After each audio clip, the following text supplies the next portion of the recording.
Hey Legacy Builders, welcome back to Mind Your Money. In today's video, I'm going to be closing out the second budget by Paycheck for the month of December.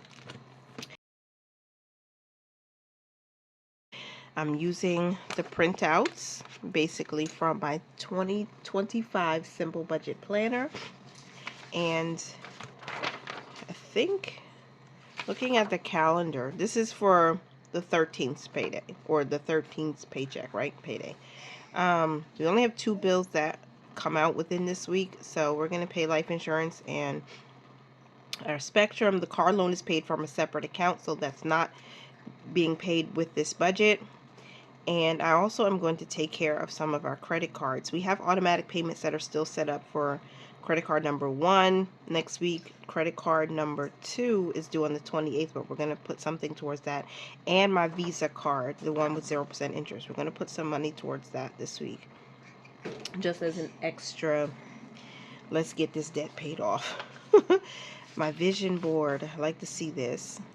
Luke 6:38, given it will be given to you, good measure, pressed down, shaken together, and running over will be poured into your lap. For with the measure you use, it will be measured to you. I love that, and it's a good reminder as I focus on this budget. Not everything that is faced can be changed, but nothing can be changed until it is faced. And then we have our top 3 goals. I do believe I am being charitable, still giving, and still giving to the community, trying to be a help where I can. We are going to be able to get ahead of one bill this paycheck. And we did celebrate my husband's birthday, and I believe he did feel so special. We still have one more thing to do for him this week that will hopefully not crush our budget. All right, so paycheck budget number 1, I did a recap, and you'll probably see that. I think you'll see it before this video. All right, this is the budget by paycheck we're looking at. I'm actually going to take out my recap sheet too, so I'll do a recap after. And depending on how you guys like the recap, maybe I'll, include that video in my December video lineup. I think I also will need my expense trackers, so I'll put that to the side for now, and we'll focus on paycheck number 2. Ooh, let's pull you in a little bit closer. I'm sorry that my camera was all disheveled. All right, so let's look at paycheck number 1. We have $1,100, and then there was $1.85 that was left over in the cushion. So this second line up here is my actual line, okay? So hubby has his $1,100. Me, I didn't bring anything extra, but the cushion basically was 85 cents. So our total is $1,100.85. And minus our expenses, we're going to make it $1,100.85. We're giving every dime, every penny an assignment, so nothing will be left over. That's the plan. The top priority is Genesis 1:11. God said, let the earth bring forth grass, the herb yielding seed, etc. And it was so. And giving is first. We are still going to give $110. So this bucket is worth $110. And so 1,185 minus 110 leaves us with $990, right? $990 and 85. So our savings, we have to keep $75 behind in the account to take care of all of those automatic transfers and credit card payments. We are going to put $25 to the emergency fund, so that's not changing. So we still have $100 going to savings. Actually, no, because I need to send the 85 cents to, am I going to keep it in the cushion? I think I'm going to keep it in the cushion. Our cushion is also a form of savings, even though it's in the... So I'm going to put the 85 cents that was already left over back into the cushion. Basically, it's going to stay there. So this is going to be $100. So anyway, our total savings is going to be $100.85. So now we have $890 left to work with. So for investing, $35 is still going to the IRA. $30 is going to Robinhood as we planned, and that's $65. I did pull out $72 in cash. I do plan to put $20 in my wallet. I do plan to put $26 in the black binder between 2 envelopes, and then my A5 brown binder is where I have savings challenges there for specific things. So this is the same, because $72 is basically all we could squeeze out right now and still be able to buy food and just live a little bit. So we have $753 left to budget with, and that's basically what we have here for the plan. If you see, $703 was the plan for bills and expenses, $50 was planned for next month's bill, so we could get ahead of that one bill this month.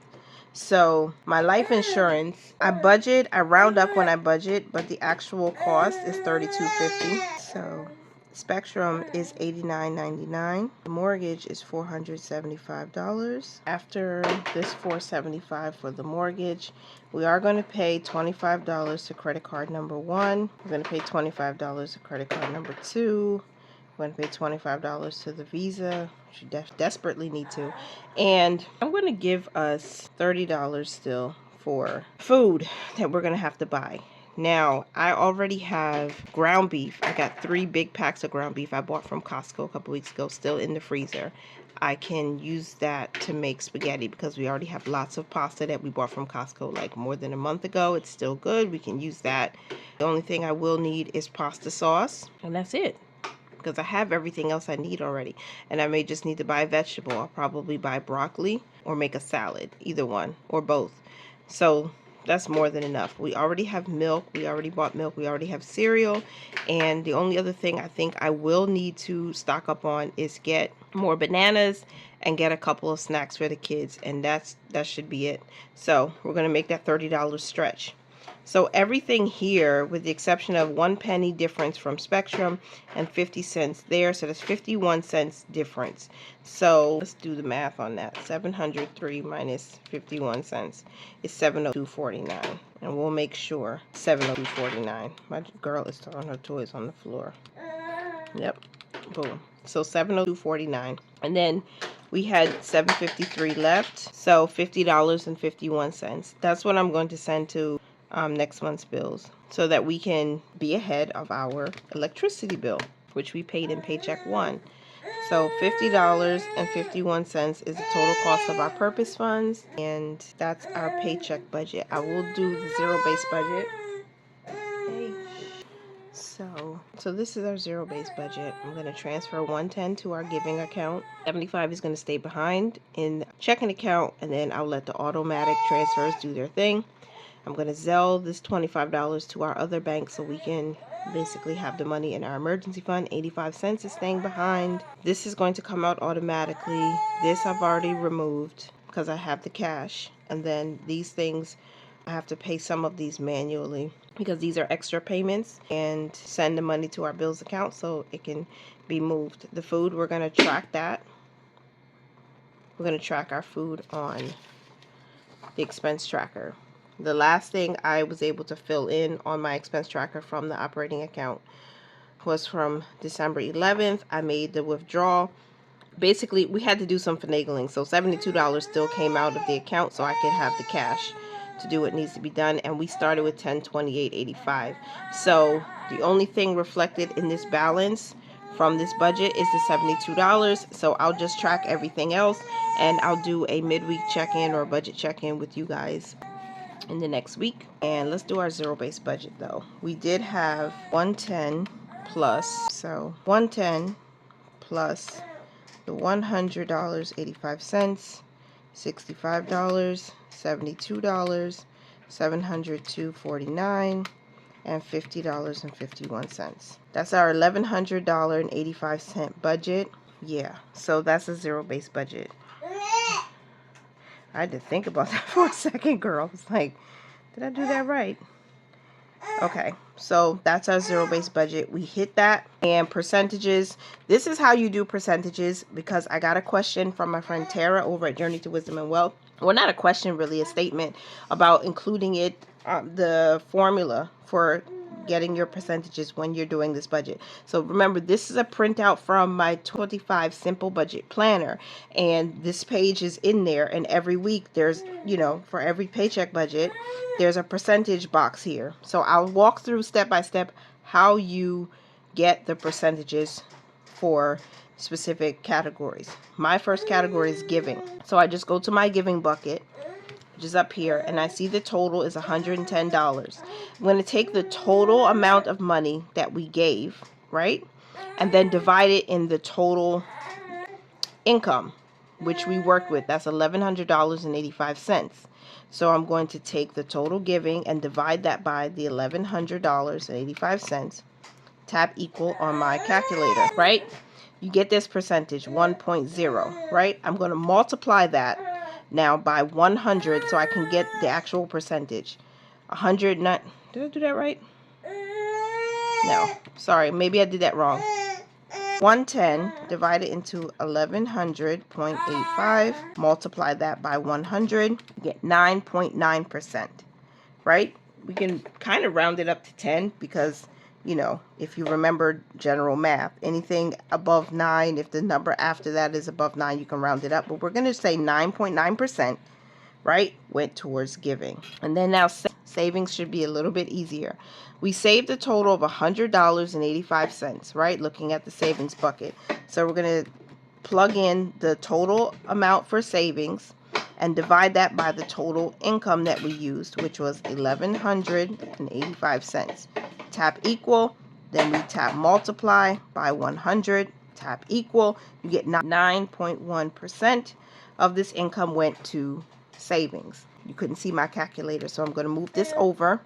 The final bucket down here that we're tracking for percentages is investing. How much of this income went to investing? Well, we put $65 aside based on the investing bucket. That's the total. So we're going to plug in 65 into the calculator. Divide that by the total amount of income, $1,185. We're going to tap equal. Then we're going to tap multiplication sign, 100. Tap equal, 5.9%. That's how you get your percentages. Very easy. 5.9% of this income went to investing, which is on pace with our goal is to have at least 5% each week. And so we exceeded that with this little bit of income. So we praise God for that. So again, if you want to do percentages, you take the total of whatever bucket or category you're looking at. So for my example, giving. If giving is 110, you put that in your calculator, divide that number into the amount of income that you worked with in this budget, right? You tap equal, and then to make it a little bit easier, you multiply that number by 100, tap equal, and that's how you get your percentage, 9.9%. Okay. So that's everything for this budget. 9.9% went to giving, 9.1% went to savings, 5.9% went to investing. And we did hit one of our goals. We got one bill we are ahead of, and that's our electricity bill. That bill does fluctuate, but, you know, to have, you know, a set amount achieved is ACHIEVED, whatever. We're going to put 12, 13, 24. There we go. We got one of our top 3 goals already set for this month. I'm loving it. I'm loving it. All right, so then I'll come back and check this. Now, I said we had $1028.85 in the account, right? $1028.85. And if I subtract the 110, I'm going to move 65 that's moving. 72 is already accounted for. 702.49 for bills, and then 51 going into the next month's bills account. We have $100.85, right? And that's the total cost of our savings. We know 85 cents is behind in the cushion.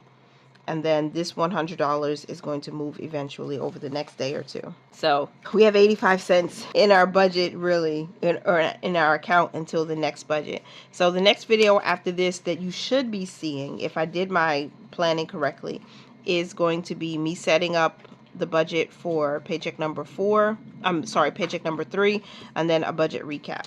I don't know if I'm going to do it in the same video or not, but I might keep it short and put them in different videos. I hope you guys enjoyed this one. I hope I did good with the editing, because baby girl was making a lot of noise in this video. But you guys, I appreciate you so much for being here. Thank you for being a part of this community. It means a lot to me that I have a space to share my budget, you know, and share our journey as a family towards financial freedom. And I really appreciate you guys. So continue to mind your money, manage it well, and live your lives abundantly. And I will talk to you in the next one. Bye for now.